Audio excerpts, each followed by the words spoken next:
En préambule de cette présentation, je peux me permettre de vous dire que je connais bien cette église pour y avoir été baptisé d'abord, pour y avoir suivi les cours de catéchisme, y avoir fait ma première communion, y avoir reçu la confirmation et avoir été aussi servant de messe durant des années.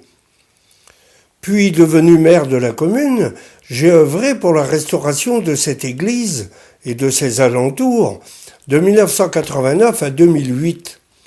Et maintenant, en tant que diacre, depuis 2008, j'ai souvent l'occasion d'y célébrer baptême, mariage et aussi les célébrations d'obsèques.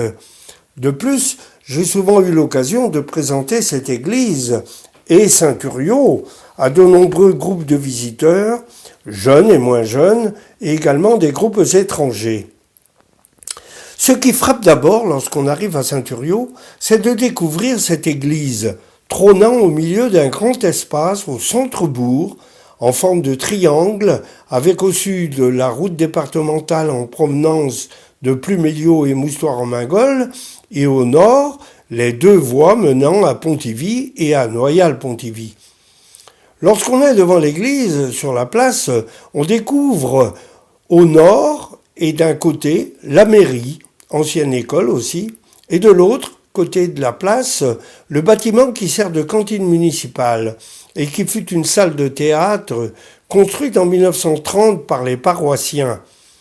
On peut signaler en passant une période restée dans les mémoires avec les pièces en breton jouées par le groupe local sous la houlette de l'abbé Loric dans les années 50. Dans le prolongement du clocher de l'église, nous trouvons la maison du conseil de fabrique, instance dirigeante de la paroisse de l'époque, un ancien relais de diligence restauré par la commune, transformé en appartements sociaux. Dans le fond, on découvre l'ancien presbytère réaménagé aussi en appartements sociaux. En haut de la place, le monument aux morts surmonté du poilu de 14-18 et derrière, le fameux sapin de la Victoire planté par les soldats revenus des tranchées. Mais arrivons à notre église, qui est classée au patrimoine des monuments historiques.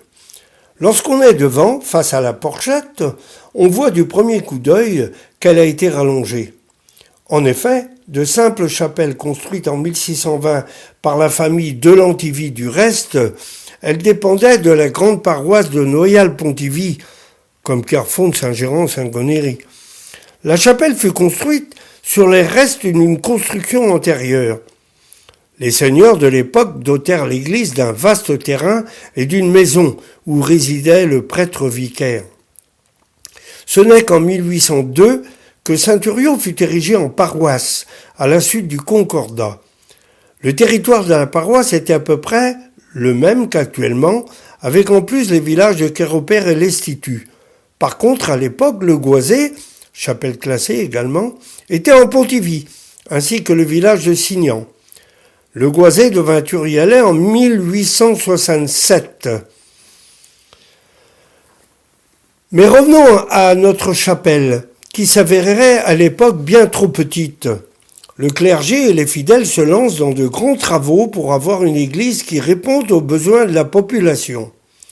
En 1821, on réalise les fonts baptismaux actuels. Avant, ils se trouvaient au bas de la chapelle à gauche en rentrant par la porchette. Le 13 février 1821, le conseil de fabrique décide de bâtir une chapelle propre et convenable pour pouvoir y placer des fonts baptismaux et adopte le plan de Noyal-Pontivy. C'est en 1829 que la grande sacristie actuelle remplace l'ancienne. L'allongement de l'église a été réalisé en 1877, avec également la réalisation de la tour et du clocher. Tous les travaux effectués furent financés par des dons. L'édifice est en forme de croix latine à chevet plat du XVIe siècle, orienté est-nord-est, avec cependant quelques restes d'une construction intérieure. Nous apercevons quelques restes de gargouilles, par exemple, en pierre, figurés par des animaux. On y aperçoit aussi un cadran solaire datant de 1636, à droite de la porte côté porchette. Un cimetière entourait l'église avec un reliquaire côté nord-est. Le cimetière a été déplacé dans les années 50. Et depuis la restauration du centre-bourg dans les années 1990, on y a recréé le placitre, rappelant le mur d'enceinte du cimetière. À l'arrière de l'église, côté nord, on a un espace paysager avec au centre une grande statue de la Vierge Marie en granit, Notre-Dame de Lourdes, érigée en 1958. L'église est couverte d'une charpente lambrissée dont les entrailles ont été coupées pour la vue de la tribune. Mais les travaux récents de l'église ont dû se résoudre à y installer des tiges métalliques pour remplacer les entrailles, car les murs s'écartaient. On y découvre les sablières, qui sont ornées d'animaux et de personnages finement sculptés. Dans la nef, 2 lions couchés, tenant entre eux un blason uni. Personnages aussi entre 2 monstres qui s'avancent pour le dévorer. En entrant aussi dans cette église, on découvre au premier coup d'œil, en levant la tête, la voûte lambrissée peinte qui raconte, sous forme de tableau, la vie de Saint Thuriau. 18 tableaux représentant les principales étapes de sa vie et 6 tableaux rappelant, après sa mort, son grand prestige et la confiance en sa protection.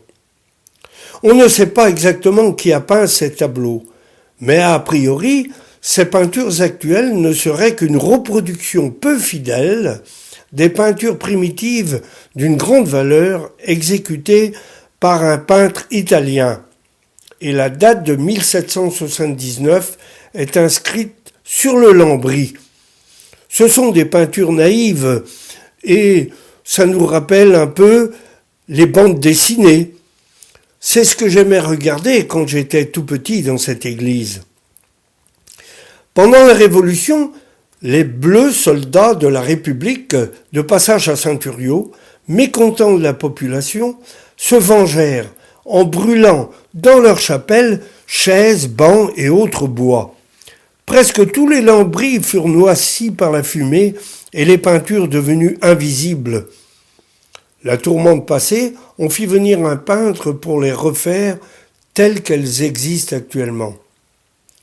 À noter aussi la chaire à prêcher, qui a retrouvé sa place d'origine et qui fut déplacée et posée à l'entrée du chœur en 1905. Le grand et magnifique vitrail du côté sud représente la Passion du Christ et il fut restauré en 1901. Ce vitrail de grande valeur fait la richesse de notre église. C'est un peintre verrier de Tours qui l'a restauré. Faute d'argent, le vitrail côté nord ne fut jamais restauré, lui, hélas. Seuls 3 fragments d'origine s'y trouvent. Ces vitraux sont bien entendu classés par les monuments historiques. Le retable du maître-autel dans le chœur est remarquable aussi, avec au sommet un Père éternel dominant. Sous la tribune et le clocher, la porte principale est ornée d'un vitrail où il est écrit « Ti Doué, Ti Santel », en français « Maison de Dieu, Maison Sainte ». Grâce au syndicat du pays d'accueil, les monuments historiques et la commune, aidés par des subventions, ont pu, de 1984 à 2006, restaurer entièrement cette église par des travaux, assainissement à l'extérieur et rénovation par tranches de tout l'intérieur.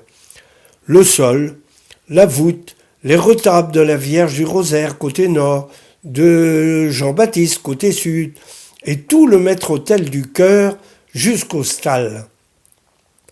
Nous avons une très belle église qui fait l'admiration de nombreux visiteurs avertis qui se déplacent de très loin souvent pour admirer notre église, qui demeure hélas fermée, mais on peut se présenter à la mairie pour y trouver la clé et venir visiter en prenant tout son temps. Notre église est citée dans le guide vert Michelin et dans le guide Gallimard. Et alors, si on parlait de Saint Thuriau, qui était Saint Thuriau ? Saint Thuriau vivait à la même époque que le moine Ivy. Il naquit vers la fin du VIe siècle de parents nobles et riches auprès du monastère de Lanvolon, à mi-chemin entre Paimpol et Saint-Brieuc. Comme il est indiqué dans les tableaux peints sur la voûte, n'ayant pas été à l'école, Saint-Thuriau gardait les troupeaux et il était remarqué pour sa belle voix. Il est pris en main par l'évêque de Dole qui le fait étudier, il devient prêtre, prédicateur, puis évêque de Dole en 733 jusqu'à sa mort en l'an 749. Il est fêté le 13 juillet, jour de sa mort, par les églises catholiques et orthodoxes. Il a réussi à faire se repentir un seigneur nommé Rivalon, qui avait mis le feu au monastère et qui s'engagea à le faire rebâtir. On voit ça sur les tableaux de la voûte. On dit aussi de Saint-Thuriau qu'il était très vertueux et qu'il accomplit plusieurs guérisons miraculeuses, dont la jeune fille unique d'un seigneur qui était décédé et qu'il rappela à la vie. Saint-Thuriau mourut saintement le 13 juillet 849 à Dole de Bretagne et fut enterré dans la cathédrale de Dole. Il fut transporté, après les invasions normandes, dans l'église Saint-Germain-des-Prés.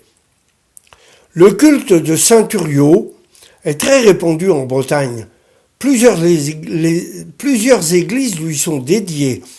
Landivisiau, Plogonec, Saint-Thurien dans le Finistère, Saint-Thurial en Ille-et-Vilaine. Et il existe aussi un Saint-Thurien dans le département de l'Eure. On ignore si Saint-Thuriau a visité ce lieu qui porte son nom. On retrouve aussi traces de Saint-Thuriau dans des églises comme Béric, Plumergade, Grac, Crac, Plougoumelaine et dans des chapelles comme Saint-Barthélemy et Saint-Jean-Brévelay. Ici à Saint-Thuriau, par le passé, le jour de sa fête, autour du 13 juillet, ou le dimanche qui suivait, il y avait une grande messe et des vêpres, avec une procession jusqu'à la fontaine qui se trouve en bas du cimetière à la Fontaine Blanche. On invoque Saint-Thuriau pour demander la pluie en cas de grande sécheresse. Bon dimanche à vous, bonne célébration et surtout prenez soin de vous. Amen.